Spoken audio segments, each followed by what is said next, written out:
શહેરમાં ઈડીએ દરોડા પાડ્યા છે। શહેરના સ્ટર્લિંગ બાયોટેક અને સ્ટર્લિન જિલેટીન કંપનીની ઓફિસમાં ઈડીએ તપાસ હાથ ધરી છે।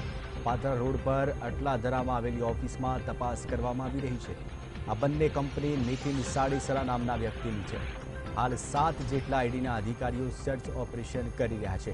તપાસ બાદ મોટા પ્રમાણમાં બેનામી વ્યવહારો બહાર આવી શકે છે। વધુ માહિતી આપશે સંવાદદાતા માનુ ચાવડા। માનુ, તપાસ દરમિયાન કોઈ માહિતી મળી છે કે કેમ?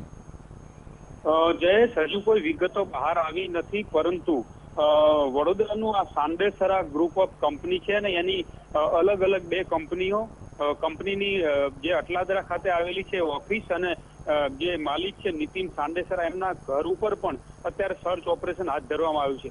ઈડીની જે વિવિધ ટીમો છે, 4 થી 5 ટીમો છે, અત્યારે કામ કરી રહી છે સતત।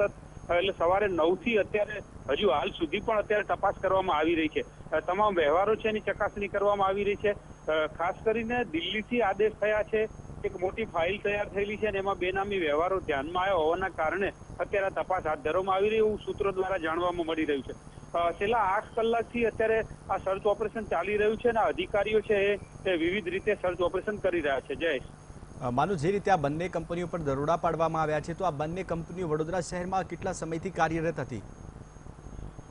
જયેશ, આ વર્ષો જૂની કંપની છે અને વડોદરાના પાદરાના મુવાલ જોડે છે સ્ટર્લિન જે બાયોટેક છે અને નીતિન સાંડેસરા જે સાંડેસરા ગ્રુપ છે એની ઓફિસ છે અટલાદરા ખાતે આવેલી છે, વડોદરાના અટલાદરામાં।